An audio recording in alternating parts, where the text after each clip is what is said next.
Bonjour et bienvenue sur Les Anges en parlent. Aujourd'hui, nous allons évoquer la vie après la mort, la conscience sous plusieurs aspects. J'ai invité Jean-Jacques Charbonnier pour en parler. Pour ceux qui ne le connaissent pas, il est médecin anesthésiste réanimateur, profession qu'il a exercée pendant plus de 35 ans. C'est important de le souligner, c'est une profession scientifique qui demande Bac plus 11.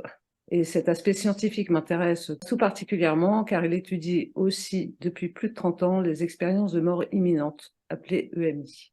Il défend la thèse de l'existence d'une perception indépendante du cerveau qui permettrait de se connecter avec l'au-delà.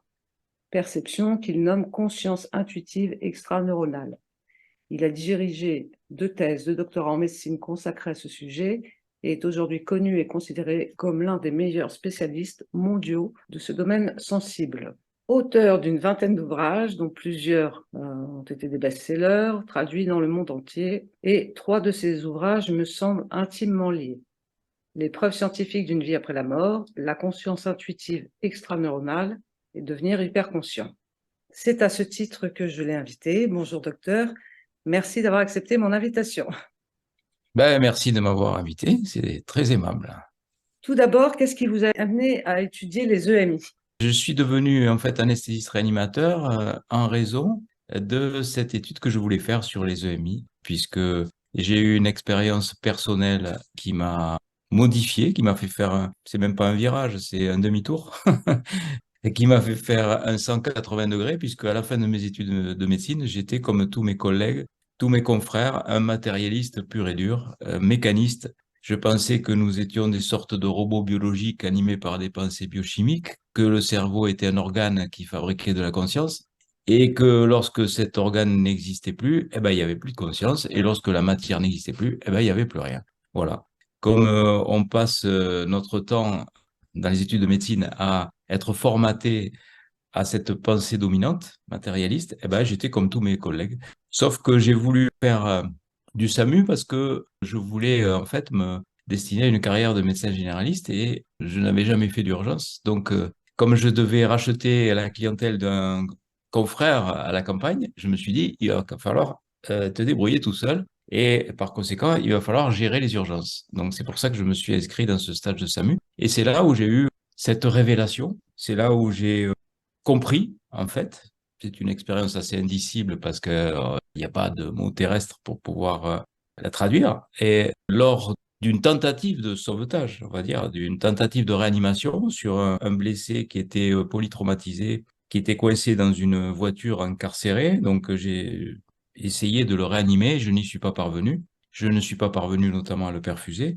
Et comme il était polytraumatisé et sûrement en très grand déficit d'hémoglobine, eh ben voilà, le cœur s'est arrêté. Et j'ai senti à ce moment-là quelque chose d'indicible. J'ai senti cette présence qui partait du haut de son crâne et qui s'en allait. Et c'était quelque chose de joyeux et de vivant. Alors ça paraît fou de dire ça dans ces circonstances dramatiques, mais moi je l'ai ressenti comme ça. Et en quelques secondes, j'ai compris que nous étions finalement quelque chose de plus grand que le corps, que nous étions une espèce de d'esprit qui quittait le corps au moment de la mort. Et c'est assez difficile à expliquer parce que c'était pas une visualisation, c'était pas une perception sensitive, c'était extrasensoriel. J'ai senti ça avec mon cœur, j'ai senti que cette présence s'échappait du corps et tout est devenu lumineux pour moi, logique. Parce que j'avais lu dans ces années 70 le livre de Raymond Moody où justement les gens disaient partir de cette façon de leur corps au moment de la mort pour faire ces expériences. Et ça a été une expérience tellement forte qu'elle a totalement changé ma vie, puisque mon projet d'installation qui était pratiquement bouclé a été chamboulé. Je suis rentré chez moi en disant à mon épouse, je veux plus être médecin généraliste, je veux étudier les expériences de mort imminente. Et pour ça, il faut que je devienne anesthésiste réanimateur. Et pour ça, il faut donc 3 ans d'études de plus avec un concours à passer. Ben voilà. Pour vous dire si l'expérience était forte. Ça n'a rien de scientifique, hein. C'est une expérience humaine. C'est celle-là qui m'a transformé. Et c'est pour ça que j'ai voulu étudier durant toutes ces années ces expériences. Et c'est pour ça que j'ai recueilli des centaines de témoignages de ces expériences, puisque je me suis passionné d'emblée pour ça. Et vous avez pu tirer de ces expériences des preuves, on va dire, scientifiques? Alors non, c'est pas scientifique, parce que pour que quelque chose soit scientifique, il faut que ça soit mesurable et reproductible. D'accord. Or, ce n'est ni mesurable ni reproductible, comme pas mal de choses, comme la création de l'univers, personne n'a pu le reproduire ni le mesurer. L'amour, personne ne peut le reproduire ni le mesurer, pourtant tout ça existe. Oui. Donc moi, ce que je dis, c'est que en tant que scientifique, on est très limité par nos outils, et c'est pas parce qu'on est limité par nos outils que les choses n'existent pas. Il y a d'autres moyens de dire que les choses existent sans pouvoir pour autant le prouver de façon scientifique. Alors il y a une espèce de folie des hommes actuellement qui a ce postulat, tout ce qui n'est pas scientifique n'existe pas. Ben non, il y a tout un tas de choses qui ne seront jamais prouvées par les sciences et qui pourtant existent. Parce que les sciences sont complètement dépassées par tout un tas de phénomènes comme la médiumnité, comme la télépathie, comme l'inspiration, comme le remote viewing, la visualisation à distance. Tout ça ne peut pas être prouvé de façon scientifique, mais on a une multitude de témoignages qui attestent que ces choses sont bien réelles. Mais je vous dis, les outils scientifiques sont obsolètes et sont ridicules. C'est comme si on voulait mesurer le volume d'un océan avec une cuillère à café. Donc, les outils scientifiques sont dépassés par tous ces phénomènes. Mais la majorité de mes collègues scientifiques ont un manque d'humilité. Ils pensent qu'on n'arrive pas à mesurer tout ça, donc ça n'existe pas. Vous avez pu éliminer certaines causes, par exemple la cause des médicaments, des traitements, Oui, bien sûr. Alors, au j'explique moins. tout ça dans un livre, Les 7 bonnes raisons de croire à l'au-delà, D'accord. où je reprends un à un tous les arguments des sceptiques, qui Mm. sont toujours les mêmes, hein, je les connais depuis toutes ces années. L'hypocapnie, l'hypoxie, la stimulation du gyrus angulaire, l'excitation du lobe occipital. Maintenant, il y a une grande folie sur les neurones qui s'allument au moment de la mort, parce Ouais. qu'on a mesuré qu'il y a des neurones gamma qui s'allumaient de façon anarchique. Alors que la mort était déjà installée, la mort clinique, hein, s'entend, Ouais. c'est-à-dire que l'électroencéphalogramme est plat dans les 15 secondes qui suivent l'arrêt cardiaque, mais on a quelquefois des foyers comme ça qui s'allument, à droite, à gauche, les fameux neurones gamma, donc tout ça, c'est le serpent de mer, hein, ça fait 15 ans qu'on sait ça, et régulièrement, il y a eu encore un article sur le Figaro il y a 15 jours où on a dit, on a trouvé les EMI, on a trouvé des neurones qui s'allumaient, mais ça n'explique absolument rien. C'est pas parce qu'on a des neurones qui s'allument de façon anarchique dans le cerveau qu'on a l'explication des EMI. Comment quelqu'un est capable de décrire des scènes qui se déroulent à distance de son corps physique de Ouais. cette façon. Et puis, on sait très bien quand on est médecin, c'est là où je dis qu'il y a quand même une imposture quelque part. Les médecins le savent, ça, tous le savent, surtout quand on est comme moi réanimateur. On sait très bien que c'est pas parce qu'on a une activité désordonnée au niveau des neurones que c'est corrélé à une hyperconscience. C'est Ouais. même l'inverse, puisque même dans les expériences d'épilepsie, on a ça, on a des foyers avec des ondes gamma, de la même façon qu'au moment de la mort, qui s'allument de part et d'autre, et c'est pas pour autant que les gens vivent des EMI, sont capables de décrire des scènes qui se déroulent à distance. Donc, on essaye de faire gober ça aux gens en disant, voilà, on a trouvé, il y a une hyperactivité de ces neurones, donc c'est ça l'explication. Mais c'est pas du tout l'explication, Ouais. c'est pas une explication logique du tout. Et quand on est médecin, on le sait. Par contre, des gens qui n'ont pas fait médecine, ils disent, ah ben oui, peut-être, alors finalement, c'est ça l'explication des EMI parce qu'il y a des neurones qui s'allument. Ben non, c'est pas ça. C'est pas du tout ça. Donc, vous avez les EMI où les gens commencent à sortir de leur corps et visionnent la scène qui se déroule sous eux, donc eux et les Hum. médecins et tout ce qui se passe. Ceux qui, après, partent dans un voyage, le tunnel, les gens qui viennent les voir, qui leur disent que c'est pas le moment, ou des choses comme ça.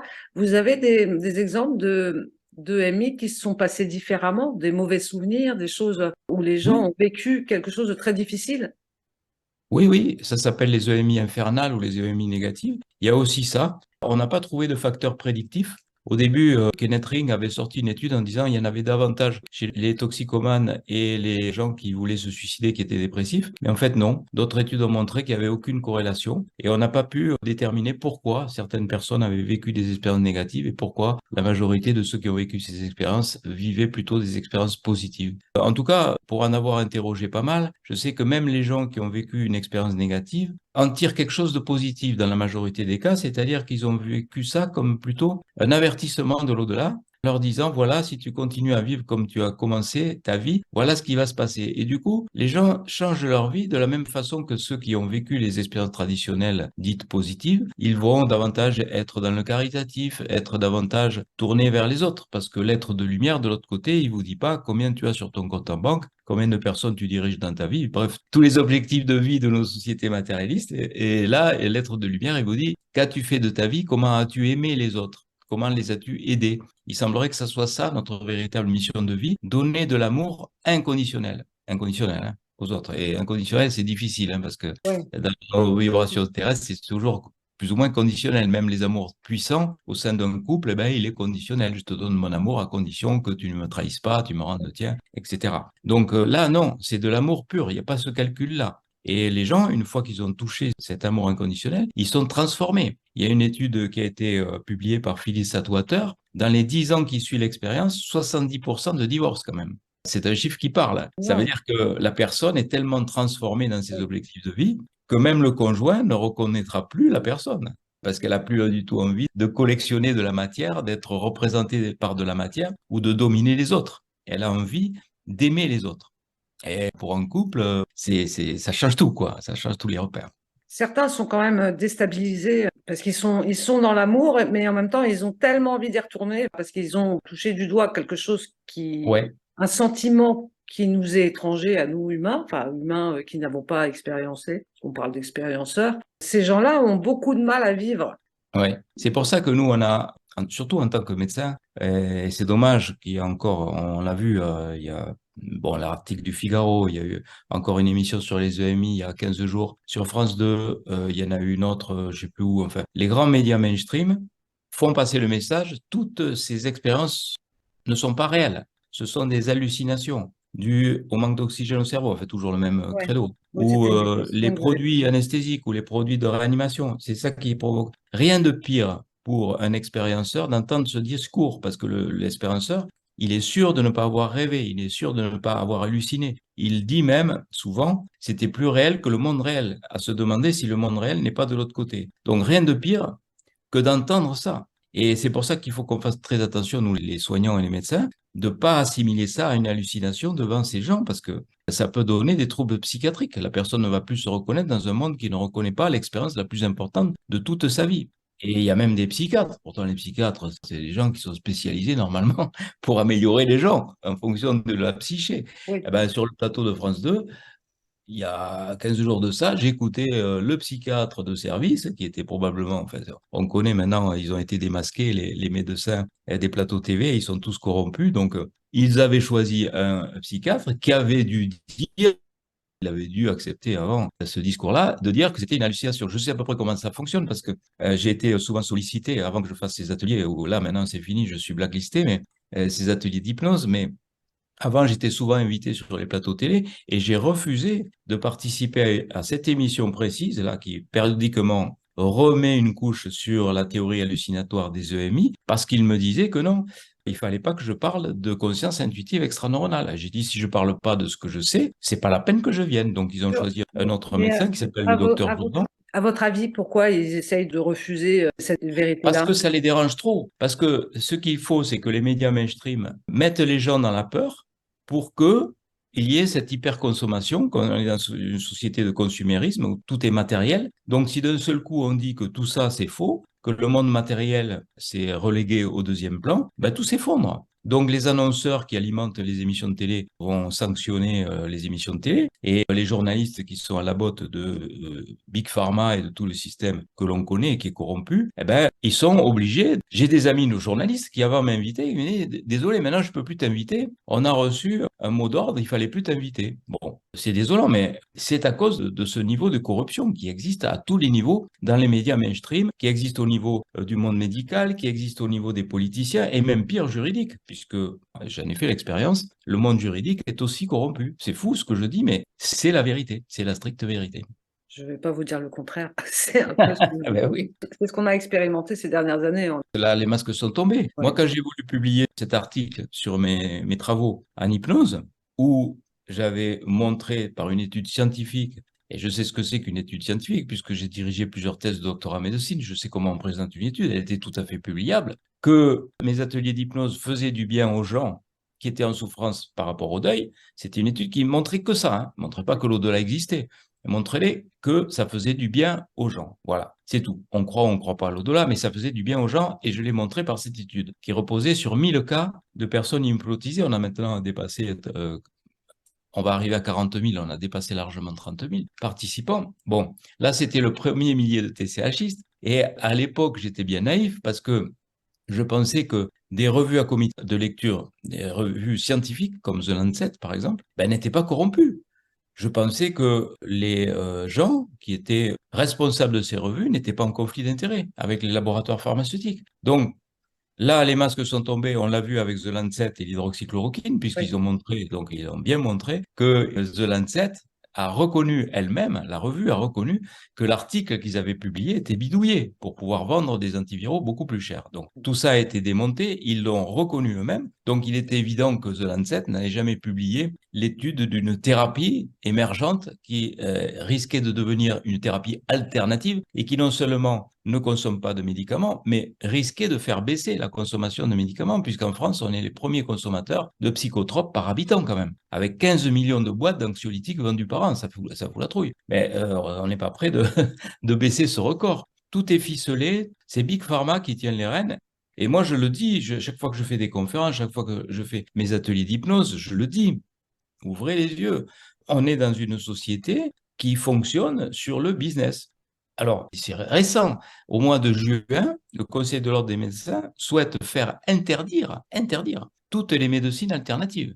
ouais, j'ai vu Toutes ça. les médecines alternatives. Ouais, L'acupuncture, des médecines millénaires qui rendent service aux gens, la phytothérapie.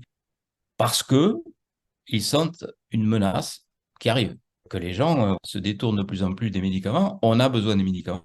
Moi, ils je dis, ont, il faut travailler en symbiose, il faut travailler en complémentarité, mais pas en substitution. C'est aussi idiot de dire que la médecine à l'hôpital ne sert à rien, parce qu'elle sert. Quand vous avez un infarctus et qu'il faut faire un pontage coronarien, ben, ça va vous sauver la vie.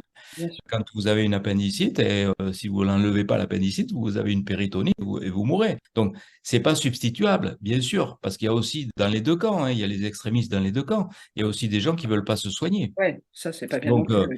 moi, je pense qu'on a tout intérêt à conjuguer les talents, que les médecines holistiques rejoignent la médecine à l'hôpital dans l'intérêt du patient. C'est ma position. Je ne suis pas un fou, je ne suis pas un extrémiste. Je dis aux gens Non, la non, mais vérité. et c'est très bien qu'un médecin ait ce genre de discours.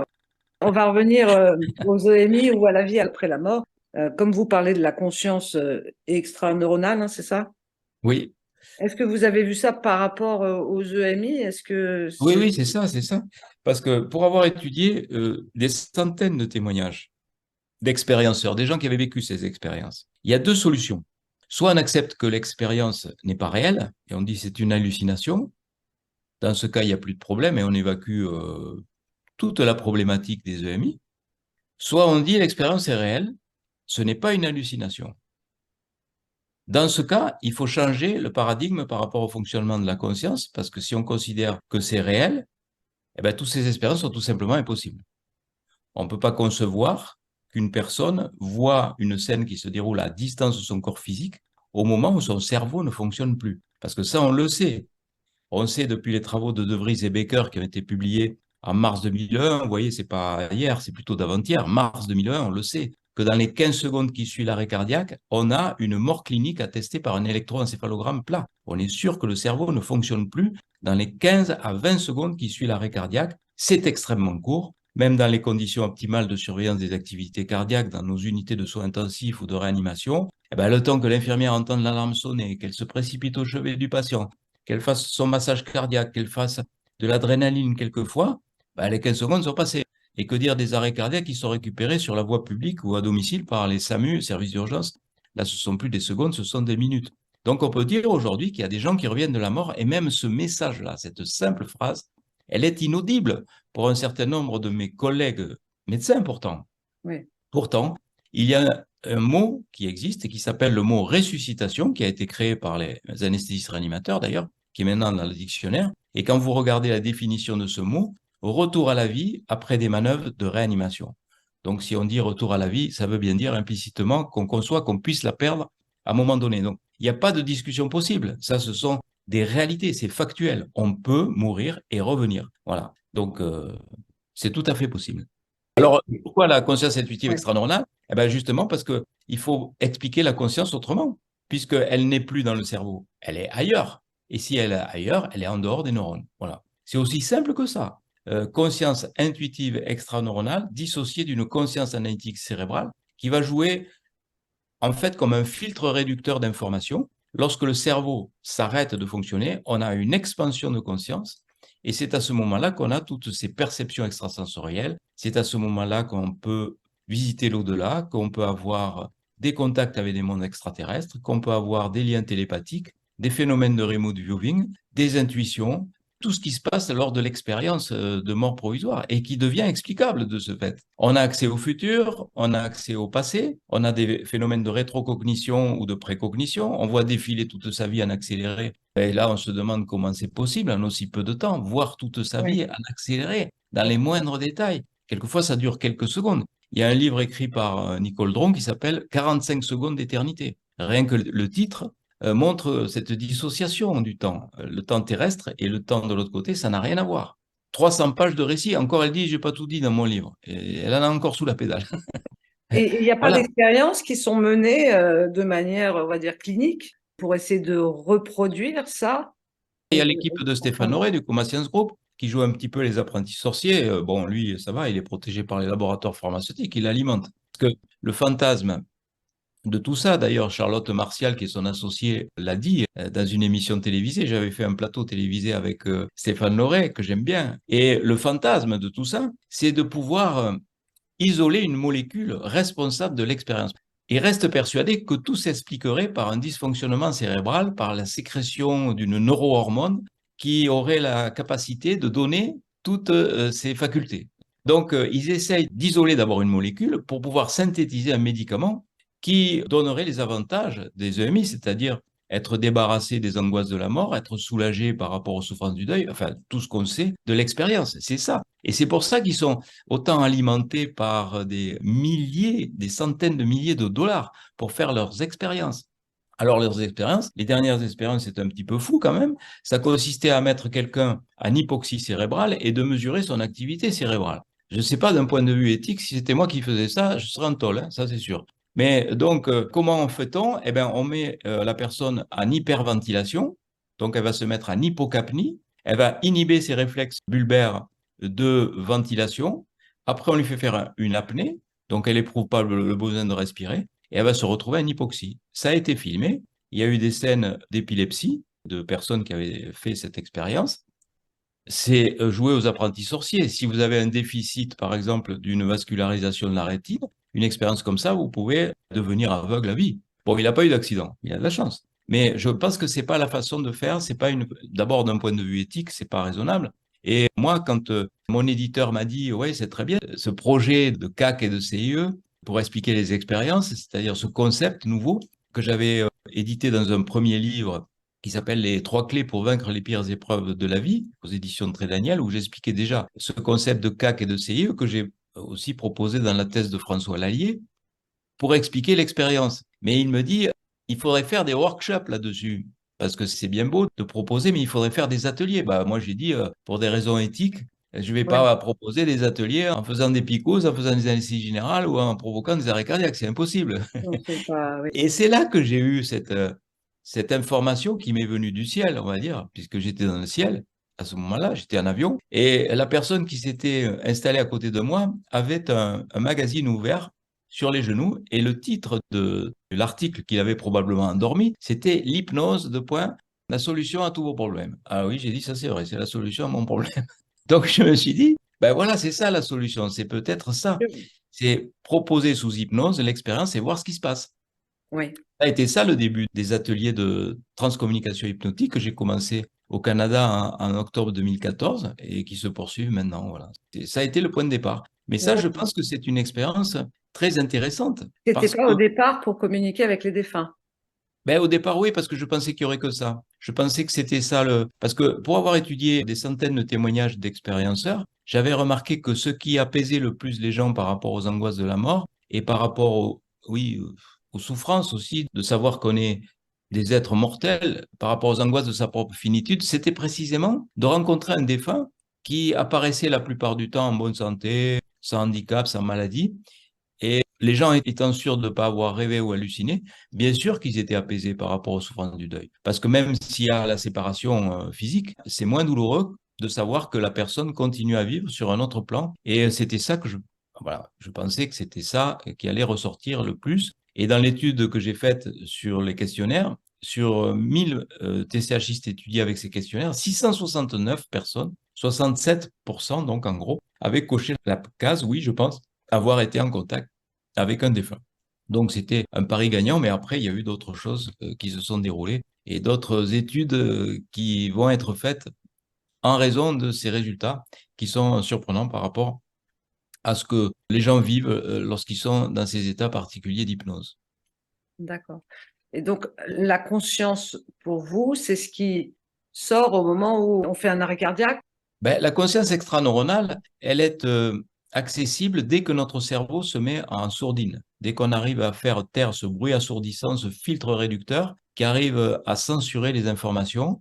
Il y a un exemple qui est frappant, c'est que sur un panel d'expériences, Melvin Morse a étudié chez les enfants les résultats. Et il a trouvé que 65% des enfants en arrêt cardiaque faisaient ces expériences, alors qu'il n'y en a que 12 à 18%. Tout simplement parce que les enfants n'ont pas été formatés à exclure les informations qui rentrent en dissonance cognitive par rapport aux apprentissages. Parce que dans nos apprentissages matérialistes occidentaux, on dit que tout ça n'existe pas. Voilà. Et donc, tout est censuré. D'ailleurs, les enfants, jusqu'à l'âge de 7-8 ans, ont des perceptions médiumniques, ont des réminiscences de vie antérieure.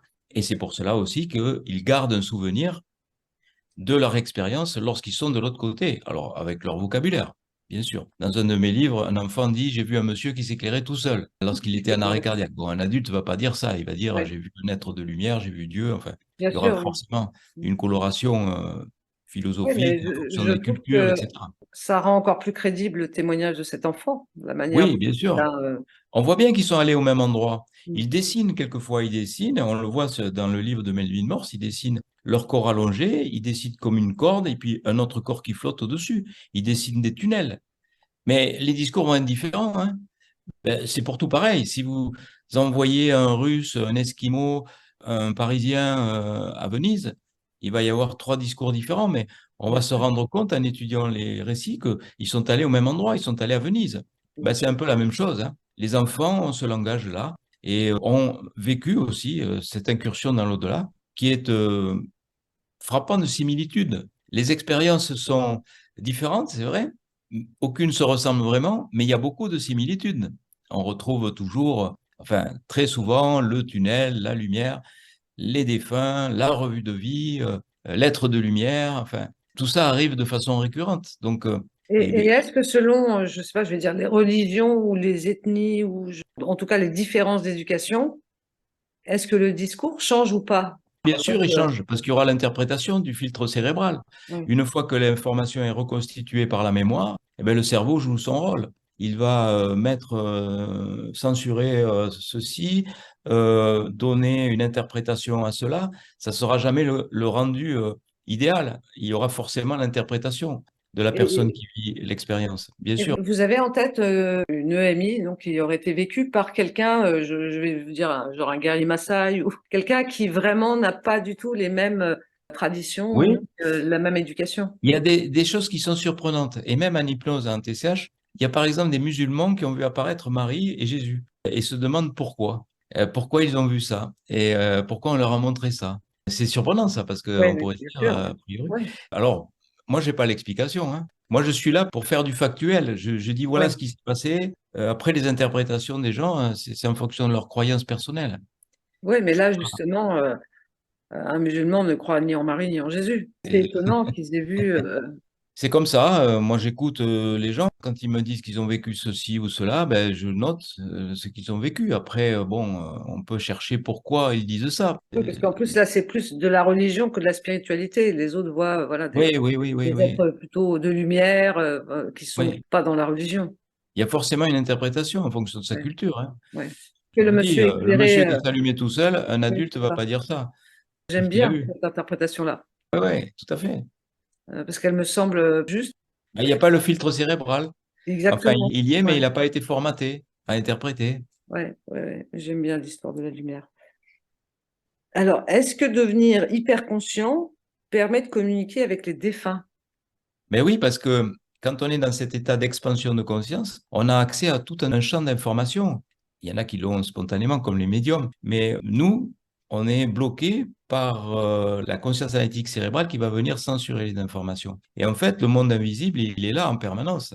nos défunts sont là en permanence, mais ils ne sont pas accessibles. Nous, Oui, il faut qu'on arrive à monter en vibration, en expansion de conscience pour pouvoir connecter nos défunts. Eux, il faut qu'ils, au contraire, probablement, qu'ils ralentissent leur vibration pour que le contact se fasse. Mais moi, je ne doute plus maintenant, avec toutes les expériences que j'ai eues en hypnose, de ce contact. Parce que quand on a des gens qui ne connaissent pas les informations qui sont données et qui les vérifient après, que ces informations sont justes, par exemple, une femme qui voit sa maman et qui lui dit en hypnose qu'elle a une étoile de mer séchée sous son imprimante, elle arrive chez elle, elle soulève l'imprimante, elle voit l'étoile séchée. Ça, c'est une preuve quand même oui, forte. C'est pas scientifique, mais c'est une preuve. Voilà. Je sais pas comment on peut démonter une preuve comme ça, à moins de dire que la personne est complètement mytho. Mais je crois pas. Quel intérêt aurait-elle de dire des choses comme ça? Ou quand une personne voit un défunt apparaître, qu'il est capable de le décrire, qu'il donne son prénom et que dans l'assistance, il y a une autre personne qui le reconnaît et qui l'a pas vu dans l'hypnose et qui dit oui, c'est mon défunt, et comme il n'a pas pu toucher sa cible, quelquefois, il sert d'un autre participant qui sert de cible et il fait passer l'information comme ça. Ou quand des défunts sont reconnus sur des photos après avoir été vus en hypnose, oui, alors qu'ils ne les connaissaient jamais et qu'ils les ont reconnus ensuite sur une photo, tout ça, c'est un faisceau de preuves. On ne peut oui, pas dire que c'est des preuves scientifiques. Disons, c'est un faisceau d'arguments pour avoir une intime conviction qu'il existe bien une vie après la mort et que le oui, contact avec les défunts est possible. oui, Mais c'est encore difficile à faire passer dans le oui. monde occidental. Évidemment, le contact avec les défunts prouve qu'il y a une vie après la mort. Donc ça, c'est voilà, Ben une oui, preuve puisque quasi irréfutable. ouais. Ouais, on ne sait pas. Et vous, de votre propre expérience, vous avez fait de l'auto-hypnose pour arriver à un état de conscience vous permettant d'avoir accès à vos défunts? Alors moi non, je fais des expériences pour les autres, mais je n'en ai pas fait pour moi-même, c'est dommage. Il m'arrive d'avoir quelques flashs comme ça, de façon spontanée ou en méditant, ça m'arrive. Mais je n'ai jamais eu, par exemple, de séance de TCH. J'aimerais bien. Il faut que quelqu'un la prépare pour vous, la Eh ben séance. oui, il faudrait comme pour l'instant, il n'y a que moi qui fais ça, c'est dommage. Après, il y a d'autres méthodes d'hypnose, hein. Il y a les méthodes de régression, il y a les... Oui, Oui, mais tout ça, on l'a aussi dans ma méthode d'hypnose, puisqu'on a des gens qui ont vu des vies antérieures, il y a des gens qui ont vu aussi leur futur, ça c'est encore plus interpellant.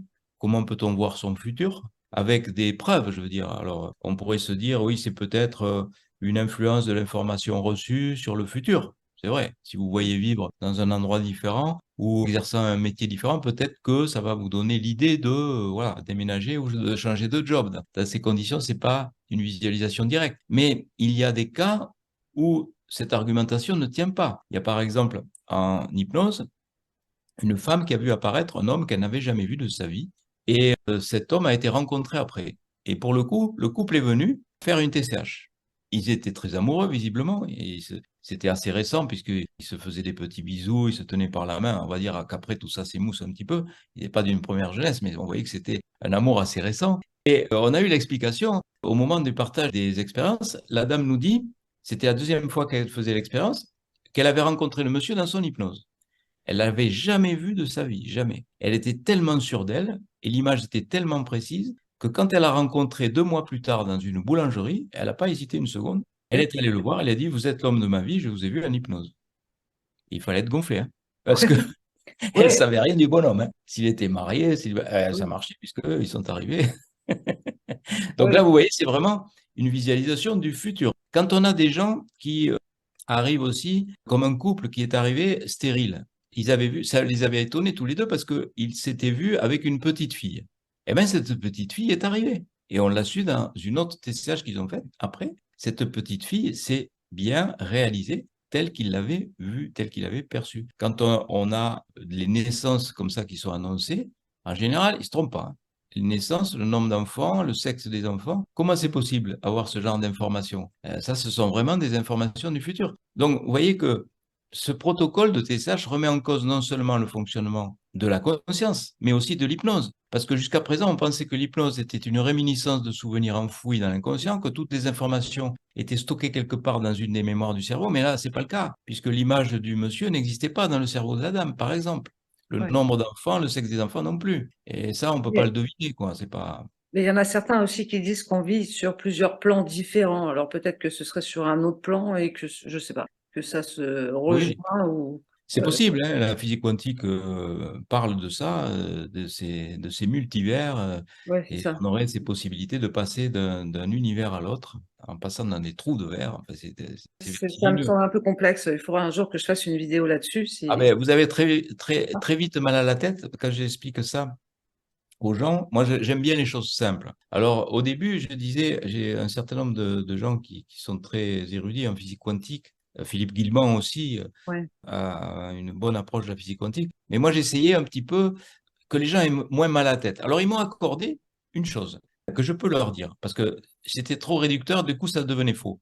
Par contre, si je dis aux gens, vous me voyez faire ça, ce geste, d'étendre le bras vers vous, immédiatement, vous m'avez envoyé dans un univers où je ne le fais pas, mais où j'existe aussi. Alors, je ne sais pas si ça va arranger leur cerveau, mais ça montre le côté vertigineux de tous ces univers parallèles où ouais, on existerait.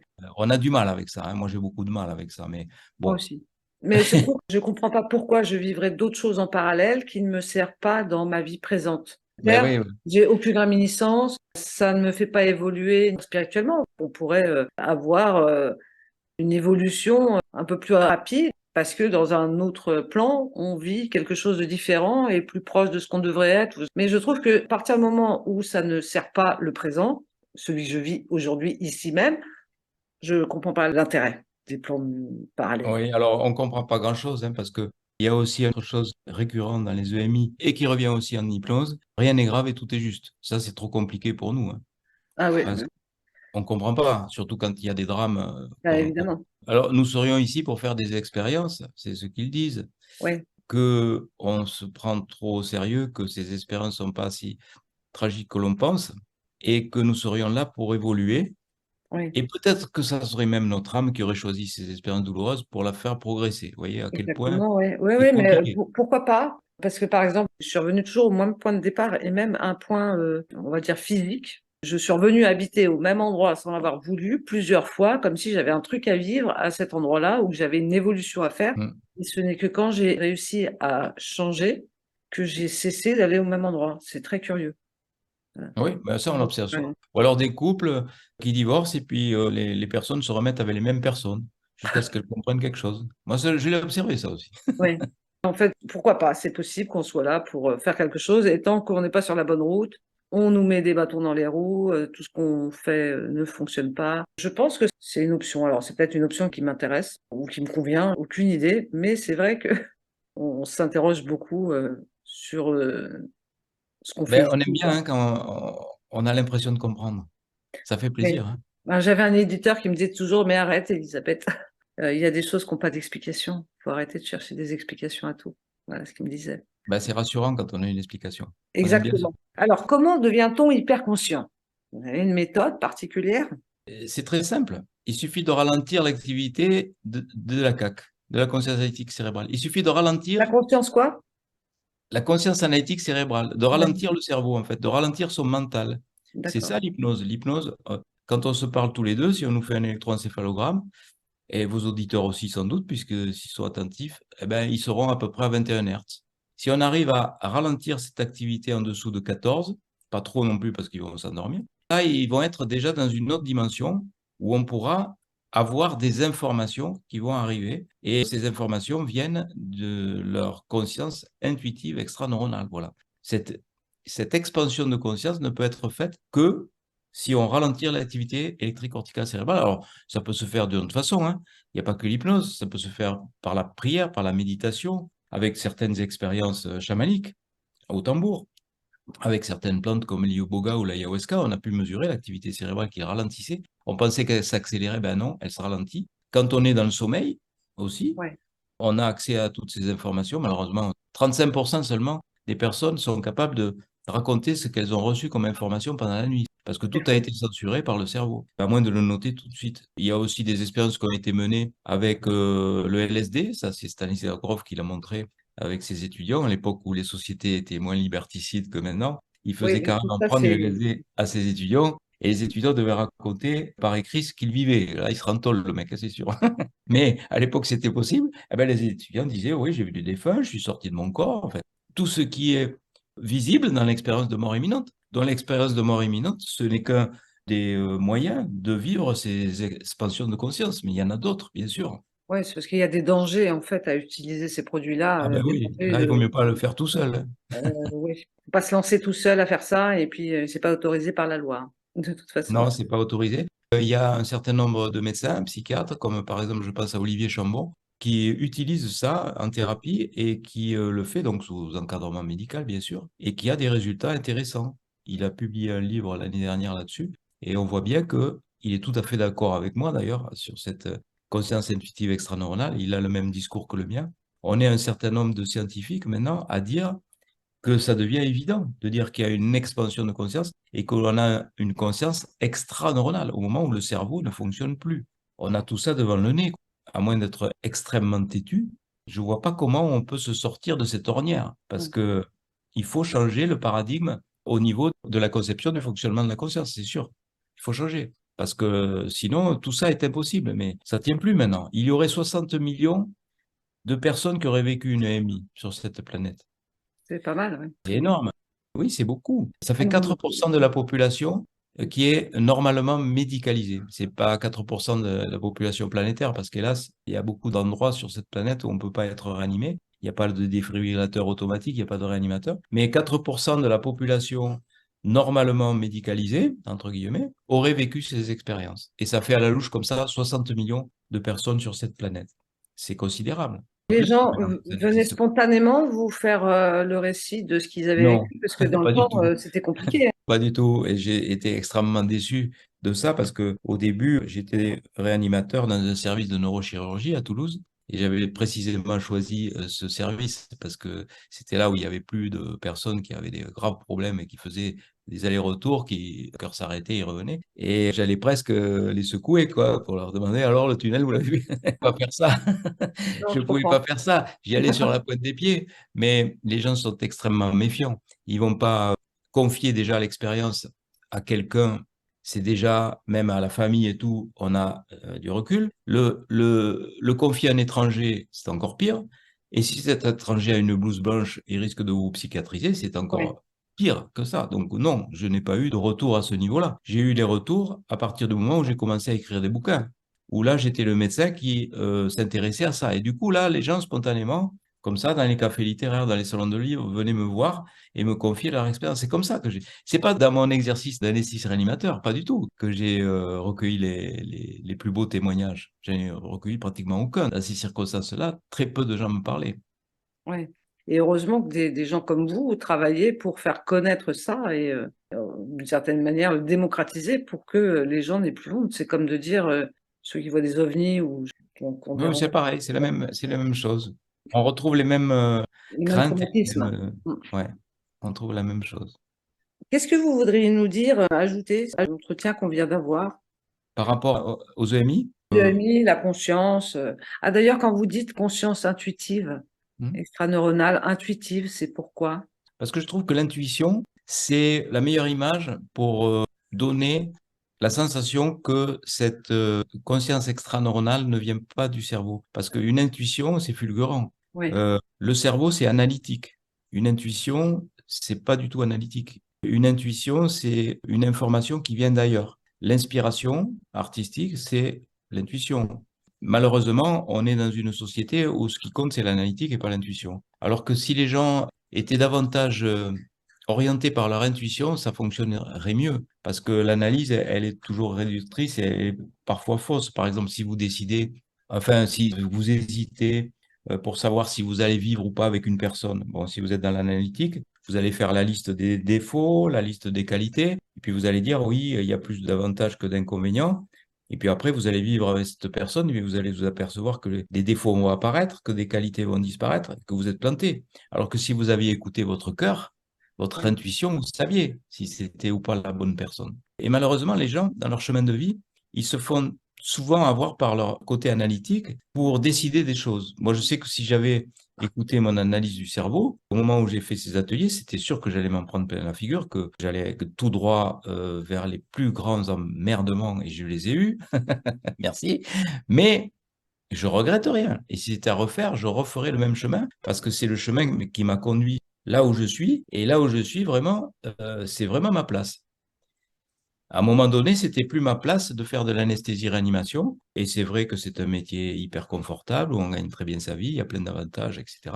Donc les gens n'ont pas du tout envie de quitter ce statut pour sauter comme je l'ai fait, dans un truc qui était complètement ouf, où j'allais me prendre plein la figure.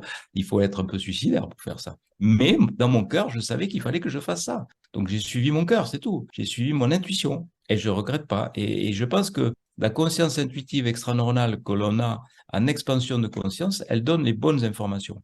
Et les informations du cerveau, il faut s'en méfier.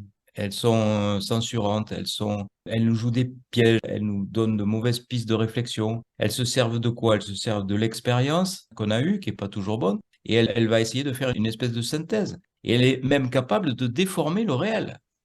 Notre conscience analytique et notre cerveau peut déformer le monde réel pour le rendre conforme à ce qu'on nous a appris comme étant la logique ou le réel. C'est le principe de l'illusion d'optique. Lorsque vous avez une figure incohérente, ben votre cerveau va réorganiser l'image pour le rendre conforme à ce qu'on vous a appris comme étant la logique, mais au total, l'image que vous allez voir n'existe pas. Elle a été reformée par le cerveau. Le monde fonctionne comme ça. Vous pensez qu'il faut absolument faire confiance à son intuition? Oui. Je pense qu'il faut faire confiance à son intuition. On n'est pas suffisamment à l'écoute de notre intuition, on n'est pas suffisamment à l'écoute de notre cœur par rapport à ce qu'on vit et par rapport aux choix que l'on doit avoir dans sa vie. Ouais. Ça, je suis convaincu. Moi, des fois, je ne lui fais pas confiance. J'ai du boulot, j'ai du boulot. Il y a des fois où je sais que j'aurais dû écouter ma Ouais, petite voix, hein, parce que c'est souvent ça, hein, l'intuition, des fois, c'est la petite voix intérieure qui dit, oups, attention. ouais. Ça, je sais que Ben, on des a fois, besoin d'être j'aurais dû rassuré l'écouter. par l'analytique, hein, d'être raisonnable, comme on dit. Ouais. La raison, c'est l'analyse. Et Il aura la ces prochaine raisons que la raison vidéo, ignore, hein. C'est pas moi qui l'ai dit, hein. ouais, exact. La prochaine vidéo, si vous acceptez de la faire, j'aimerais bien qu'on parle un peu plus de vos ateliers dont on a parlé et Oui, avec de plaisir. développer, voilà, la conscience intuitive. Docteur, merci d'avoir participé à Merci à vous de m'avoir invité. l'éclairage. Merci beaucoup Merci beaucoup. et à bientôt sur Les Anges en parlent.